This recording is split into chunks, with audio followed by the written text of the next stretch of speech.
אני מאמין שזה הזמן למנהיג אמיתי ליעקב שטיין. אין לנו מנהיגות אחרת, חדרה בוחרת יעקב שטיין. שלום רב לכם, אחיי ואחיותיי, תושבי חדרה והשכונות. אני יעקב שטיין, אני מתמודד לראשות עיריית חדרה, לראשות התנועה למלחמה בשחיתות. הסימן שלה י' ש'. אני מאוד הייתי רוצה להעביר לכם קצת מעברי, מה אני הולך לעשות עבורכם, ומה התוכנית שלנו כדי לשפר את החיים שלכם כאן בחדרה. אני לא לבד, אני יחד עם קבוצה גדולה, נבחרת, נהדרת, שהולכת להילחם כאן בשבילכם.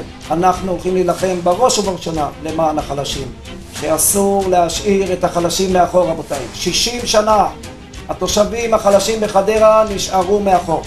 המנהיגים פשוט שכחו אותם, וזה מצער. ואנחנו רואים את זה בדור השני והשלישי, איך העוני נמשך, איך החינוך נמצא בירידה, איך הפשע נמצא בעלייה. אנחנו בתקופה קריטית, נמצאים במשבר אמון קריטי ביותר כלפי המוסדות, כלפי העירייה, כלפי הממשלה והמדינה. מדוע זה קורה לנו? זה קורה בגלל דבר אחד ברור.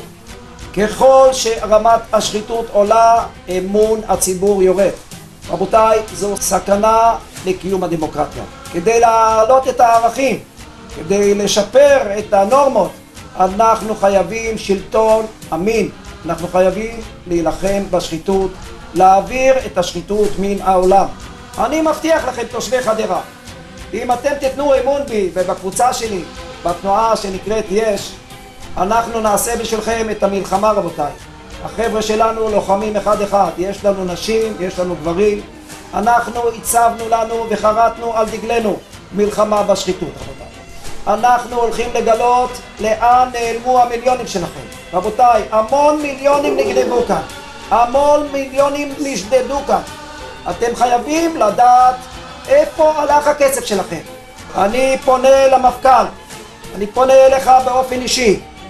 תבוא לחדרה עם קבוצה רצינית של חוקרים, תעלה לקומה ג', להתחיל לעצור את כולם ולבדוק. כל אזרח רוצה לדעת מה קרה כאן, לאן נעלמו הכספים.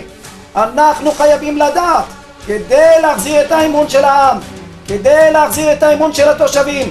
אנחנו חייבים לדעת איפה המיליונים. אני מאמין שזה הזמן למנהיג אמיתי ליעקב שטיין. אין לנו מנהיגות אחרת, חדרה בוחרת יעקב שטיין. תנועת יש שמה לה יעד חשוב, בניית טיילת, בתי מלון, אצטדיון מודרני, אטרקציות, בתי קולנוע, בתי תרבות, ובעיקר אנחנו חייבים להקים באופן מיידי יחד עם הממשלה מקומות עבודה לצעירים רבותיי, אחרת הצעירים יברחו לנו.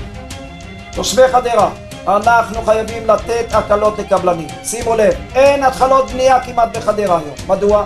כי לא נותנים הקלות לקבלנים.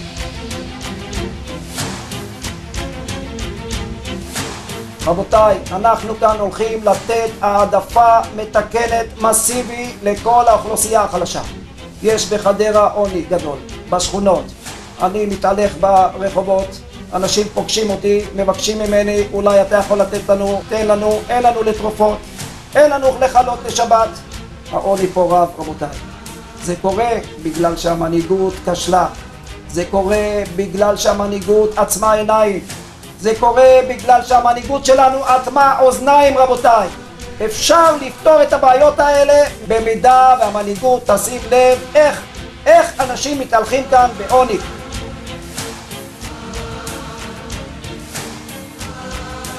רבותיי, יש לחדרה הרבה הכנסות, צריך לדעת את זה. יש כמובן גם הוצאות. חדרה משלמת היום, תחזיקו חזק, 100,000 שקל ליום ריבית. רבותיי, זה קורה בגלל מחזור הלוואות, זה קורה בגלל חשיבה לא נכונה, זה קורה בגלל המקצוענים שלא עושים את עבודתם נכונה. אנחנו נכניס אנשי מקצוע, אנחנו נחקור מדוע זה קרה לנו, שהגענו לגירעון כזה גדול. תנועת יש שמה לה למטרה מאוד חשובה לבדוק את עניין המכרזים בעירייה. רבותיי, יש כאן מכרזים תפורים ומקורבים שאנחנו חייבים לתת את הדעת. ואתם משלמים את המחיר. אף אחד מאיתנו לא מקבל אינפורמציה לאן הולכים ההוצאות. רבותיי, זה דבר חמור ביותר. המערכת חייבת להיות מערכת שקופה. אנחנו חייבים לבוא ולומר למנהיגות הכושלת, די, לכו הביתה.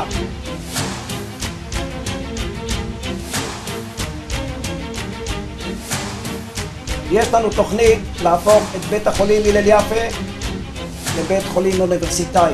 זה קורה בבאר שבע, זה יכול לקרות גם בחדרה. רבותיי, העניין הוא, יש לנו שם שטח גדול של הממשלה, בשיתוף פעולה ממשלתי עם העירייה אפשר להגיע להבנה להקים כאן בית חולים אוניברסיטאי כדי שסטודנטים לרפואה יוכלו ללמוד בחדרה. זה לא בשמיים, זה תוכנית שיכולה לצאת לפועל אם אתם תרצו. רבותיי, הכל תלוי בקול שלכם.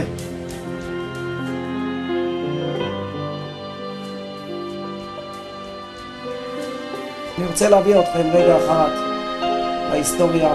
לפני 35 שנה, הייתי חייל צעיר בן 20, הייתי שנה בצבא כמעט. הייתי בסיני במקום שנקרא אום חשיבה. שם תפסה אותי המלחמה, מלחמת יום הכיפורים. בשעה 12 בצהריים קיבלנו הודעה שבשעה 5 עומדים לתקוף אותנו. שמרנו אז על המקום הכי סודי במדינה, על העיניים של המדינה בדרום. היינו קבוצה של חיילים שאמרו לנו שאין סיכוי גדול שנצא חיים מהתופת הזאת. בשעה 2:10 התחילה המלחמה. 16 מטוסים החלו תוקפים אותנו, מטוסי קרב הטובים ביותר שהיו אז. ואחד המטוסים היה אחיו של הנשיא סאדאת, עטף צעדת, שנהרג כמובן במקום. אנחנו העברנו את הגופה של אחיו ביום השלישי של המלחמה למצרים. כך רצה גולדה מאיר ראש הממשלה, כך עשינו. המחווה הזאת של הרצון הטוב מצידנו הולידה דבר יפה, הולידה למעשה את הביקור של הנשיא סאדאת בכנסת ישראל. אני מוכרח להודות שהעיתונים אף פעם לא כתבו על זה, אבל אנחנו החיילים הפשוטים, אנחנו כל הזמן ידענו שאנחנו את המחווה הזאת עשינו כמובן בהוראתה של ראש הממשלה ושר הביטחון.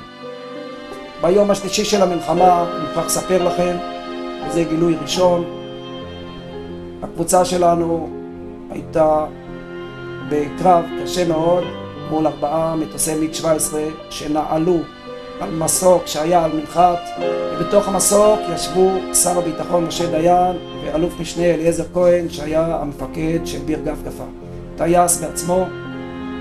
כיוונו עליהם, ורבותיי, ברצונו של בורא עולם הפלנו את 4 המטוסים והצלנו את החיים של משה דיין ואליעזר כהן. אני מספר לכם כדי שהצעירים שבינינו ידעו, זה לא בושה, על מורשת הקרב של חיילינו שבאותה תקופה, מלחמת יום כיפור, היינו אז הילדים של שנת 73. הילדים של חורף, שנת 73. באמצעות שני הפתקים האלה, רבותיי, אתם יכולים להשפיע ולהכריע את הבחירות. אתם פעם ב-60 שנה רוצים מנהיג אמיתי. אתם רוצים מנהיג ישר. אתם רוצים מנהיג נקי כפיים. אתם רוצים מנהיג שילחם עבורכם. ביום 11 לנובמבר, רבותיי, אני מבקש מכם לא לשכוח, לצאת, להצביע. חייבים להחזיר את האמון. חייבים להחזיר את החיוך לשפתיים. חייבים להחזיר את התקווה. אנחנו מאמינים שהפעם אתם הולכים לתת לנו את הכל. לחבר'ה שלנו, מתנועת יש, ללוחמים שלנו שעומדים עיקון לעשות עבורכם את המלחמה. בשם חבריי וחברותיי בתנועה, אני מאוד מודה לכם על ההקשבה.